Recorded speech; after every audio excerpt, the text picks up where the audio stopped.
Dear students of class 8A and 8B, welcome to my civics class. You know, from this lesson, the basic points I have already taught you. What were the basic points? The basic points, the 6 organs of the United Nations. Why was the United Nations organization established? I discussed. What were its 6 organs? Already I have discussed. Now one by one I am discussing about the importance of various organs of the United Nations. Number 1, I have discussed about General Assembly. I have discussed about Security Council. Now I am going to discuss about, another organ of the United Nations. The name of the organ is Economic and Social Council. Economic and Social Council. And then Trustee Council, and finally Secretariat. Today I shall discuss about Economic and Social Council, Trustee Council, Secretariat, and other agencies. Some other agencies of the United Nations. Today I am going to explain for you. The first one, Economic and Social Council.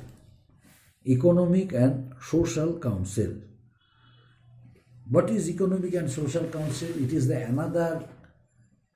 another organ of the United Nations.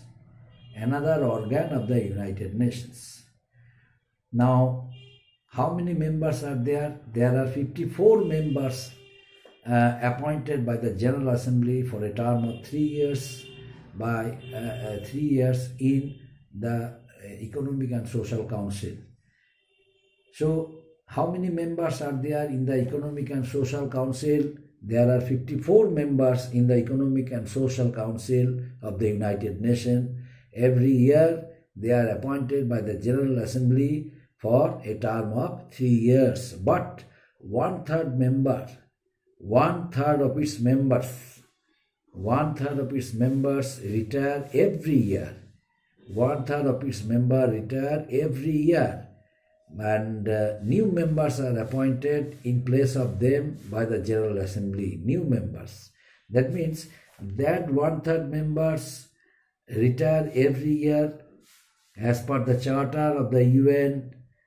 The new members also are appointed by the General Assembly in place of the retired member who every year retire. One-third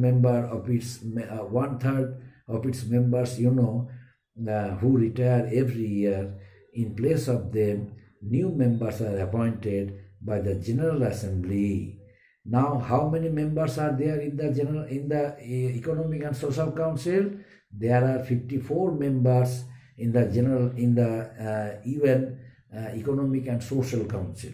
How are they appointed? They are appointed by the General Assembly for a term of 3 years. And what is about the system of electing new members? One-third of its members retire every year. Although they are elected for a term of 3 years, but as per the Charter of the UN, one-third of its members retire every year, and in place of the retired members, new members are appointed by the General Assembly. So this is the system, and this is the system and rules as per the Charter of the UN. The members are appointed and get retired after 1 year, and then new members are appointed by the General Assembly. Now, another important thing of Economic and Social Council, another important functions of the Social and Economic Council. The Council deals with economic, social, cultural, and humanitarian problems. It strives to promote from the very beginning, it tries to promote cooperation among the member states in the area of activities in order to secure a lasting friendship and peace in the world. It is the first and foremost duty of this council to establish lasting peace throughout the world. So in order to do it, this council always cooperates, always promotes among the member states, and member states by way of ensuring lasting peace throughout the world. Now how? By solving economic, social, political, cultural, and of course humanitarian problems of the territories of the world, and by doing it, it promotes international understanding. It establishes peace, world peace. It establishes world security, and it also looks after the activities of its member states, so that everyone must extend its keen cooperation towards others by way of making their own programs in resemblance to the need of the people and in resemblance to the requirement for world peace. Another thing is that next point, Trusteeship Council. Before discussing about Trusteeship Council, I would like to analyze about other agencies. About this point, other agencies. What are the functions of the other agencies? Some agencies of the United Nations work anonymously with the Social and Economic Council. How do they work? They work with a view to cooperate with the ideals, cooperate with the aims and objectives, cooperate with the motto of the UN Social and Economic Council. Now, which agencies of the UN work with the Social and Economic Council?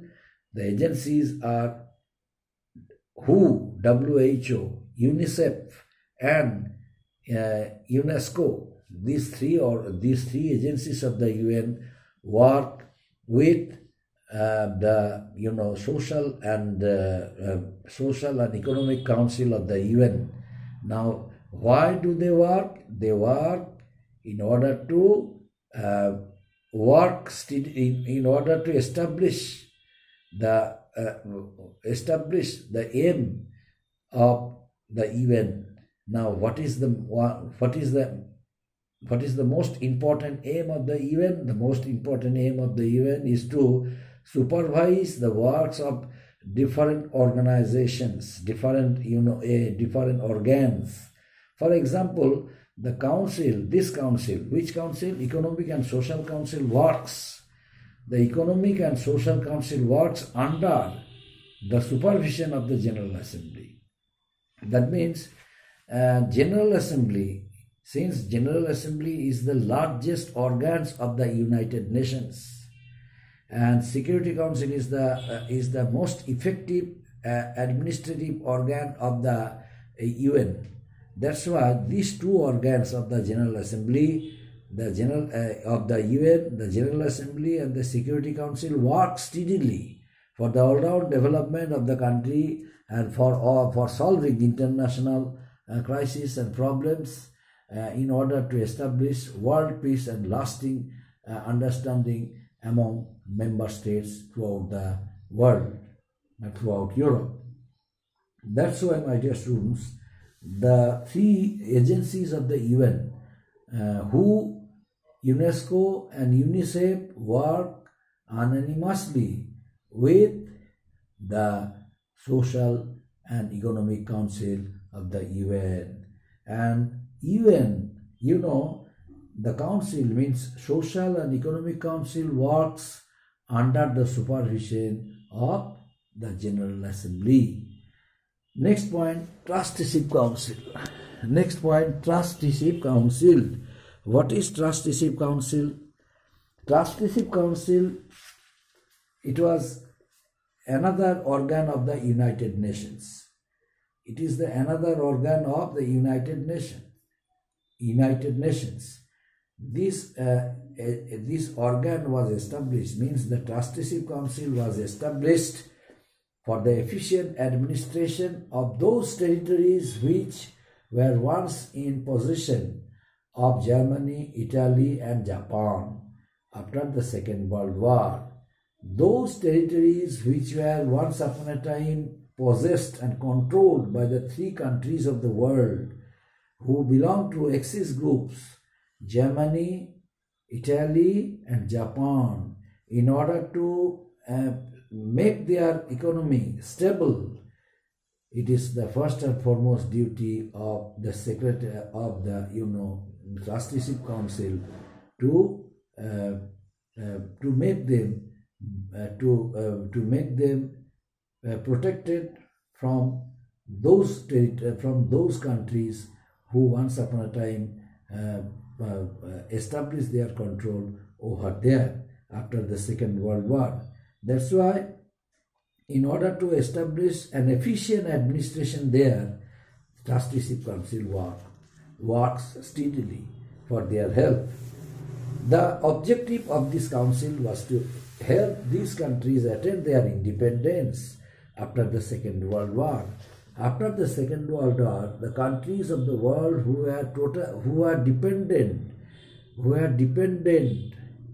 are not independent but dependent states under foreign rules. It is another duty, another work of the Trusteeship Council to make the countries free from foreign control. For example, our state, our country, India, once upon a time under British control. So after the Second World War, after the establishment of this international political organization, UN, United Nations, Trusteeship Council also was determined to make this country, India, free from British control. And ultimately, so many countries of Asia, Europe and Africa became independent at the end of the Second World War and after the establishment of United Nations organization. As another organ of the United Nations, Trusteeship Council also took its objective so that it must help the needy countries attain their independence from foreign rule. 11 such territories were there. 11 such territories were there placed under the UN trusteeship immediately after the Second World War. And all such countries, all such territories became independent by the year 1994. So many territories who were not independent, but 11 out of it, 11 territories' name came to the Trusteeship Council, and under the important programs and guidelines of the Trusteeship Council, some of it, all the dependent territories who once upon a time were under foreign control, foreign rule, they all became independent by the year 1994. So these are the functions and achievements of the Trusteeship Council. The next one, the Secretariat. The Secretariat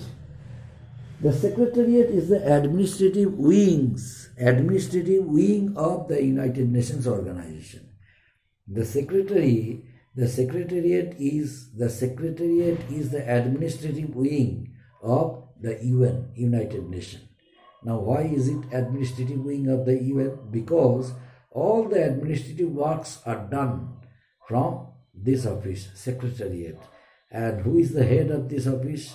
The Secretary General is the head of this administrative office. Now, how is he appointed? The Secretariat is appointed on the recommendation of the Security Council. and looks after all administrative works of the office, all administrative works of the world, all role of the different countries of the world, and administrative problems of different territories, different countries of the world. That's why the role of the role of the Secretariat also is very important. The Secretary is headed by the Secretary General, who acts as the de facto spokesman and leader of the UN. These are about 10. There are 10 members. There are 10,000 staff members.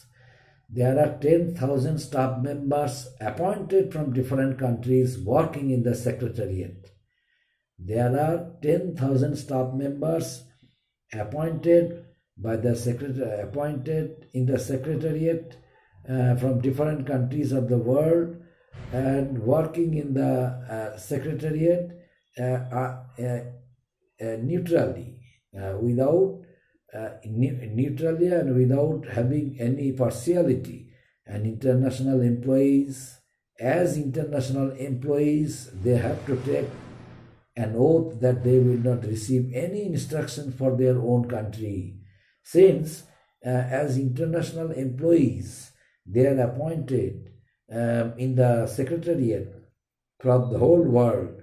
So the representatives who generally is appointed in the Secretariat, they must not take any instructions from their own country, because a person who is appointed as the international employee of the Secretariat, the person must have to be a neutral attitude. The person must not have any partiality. So his impartial attitude would establish world peace and would solve international problems under the guidelines of the Secretariat. They all work under the guidance and command of the Secretary General. So the guidelines and command of the Secretary General is important. So they all 10,000 staff members are supposed to work under the guidelines and command of the Secretary General, and they help the UN to carry out the responsibilities efficiently.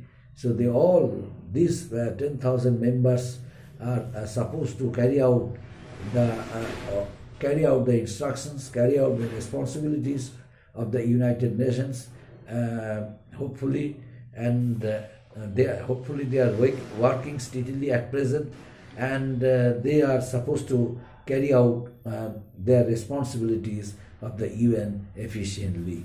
Up to this, my dear students, thank you.